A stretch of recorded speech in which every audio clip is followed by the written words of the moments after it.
Alright. We got the Egyptian Mysteries by Incubus, translated anew in a tone by Alexander Wilder. You know, this will give us a lot of insight.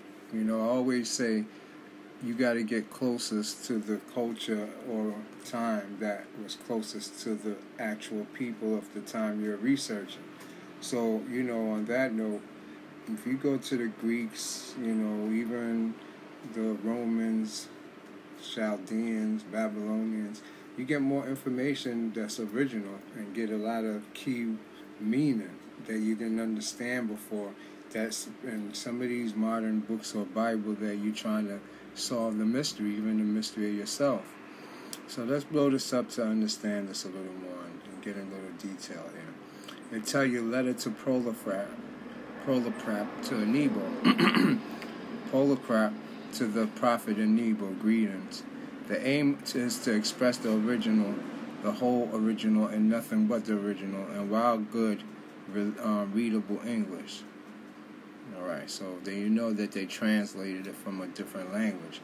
Now that's important to realize that a lot of the information we are denied because of the simple fact it's not in English. English was made up by the Anglo-Saxons. They're the English, the term itself, English. And we are under their guidance, you know, under their rulership, so we speak their language. Other people didn't speak their language prior to the Anglo-Saxon coming. And so if you get any book, anything written, it's going to be more than likely German or French, you know, and Latin. All of those stems from when we got the Egyptians, you know, you got your Coptic, Demotic, and other hidden languages that they don't let us know about, you know. But I want to continue so you understand why they had to make it good and readable in English. Now you see Prolaprat, it is well known, was a distinguished scholar and foremost writer in the later Platonic school. He was a native of Tyrian, his name Molech, or king. Right there, let's stop. You see, when you say his name Molech, which means king, that's what it's saying, or king. So we look at Molech like, oh, it's a god or deity or some type of demon, but in actuality it just means king.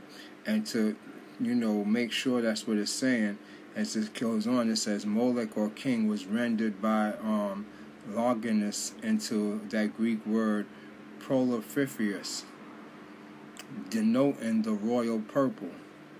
So anything with PROPH is literally the color purple, and a lot of them names, like you got Plotinus, Plato, they all took up on that PL or PORP because of the simple fact they represented a bloodline, a royal bloodline, and this royal bloodline is the royal purple.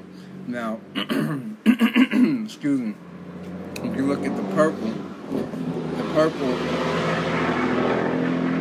is not the blue. It's not the blue blood or that type of blood that you would call that kingship. There's no kingship in blue. It's only in purple. It's a scarlet in most of the biblical texts. And the thing to that now is that when you go into the metaphysics of it, purple is the crown chakra. And it's not just the crown chakra. The color is the color of a realm, a world. That's the world of demons. Yeah. The demons is in the purple. They really not just demons. You're looking at the stars. The star give off a prominence of a indigo purplish color. And this purple color is where you get the gods that come down onto us. So if we get an overlay in our aura, the purple zone would be the God zone.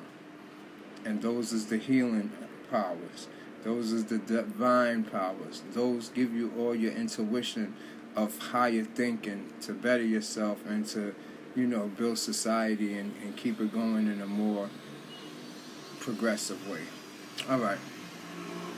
So that's what the purple is about, really, when you see those names that start with the P, R, or P, you know, Prolaprat, Plotinus, and whatever else you could remember from those days. Alright, he was a disciple of Plotinus who had boarded broadened the field of philosophy, still studied till it included the wisdom of the East.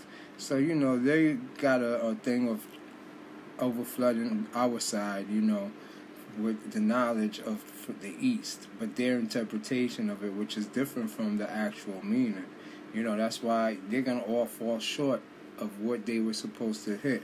But they was trying to do something, and that's what we're here to learn.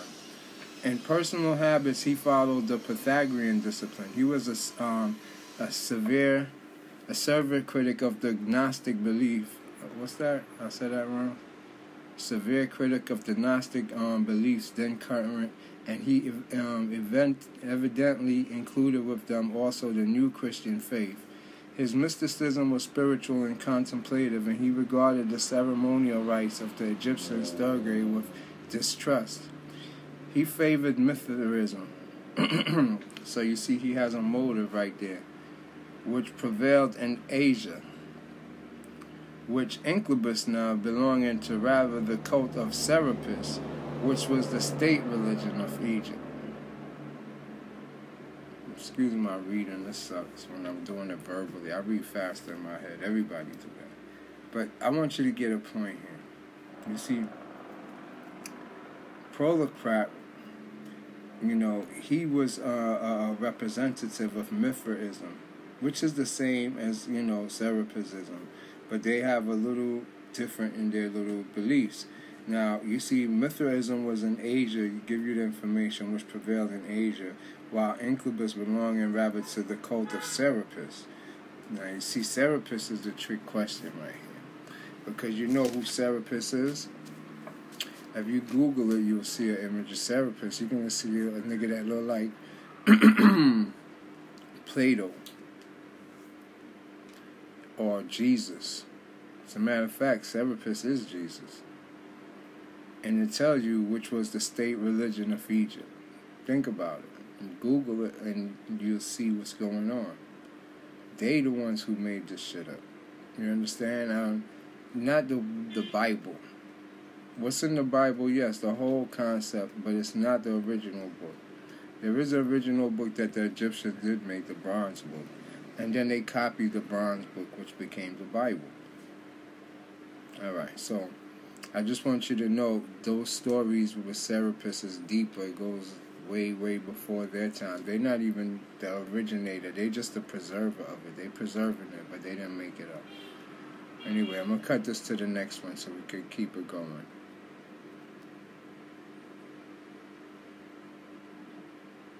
How do you stop this?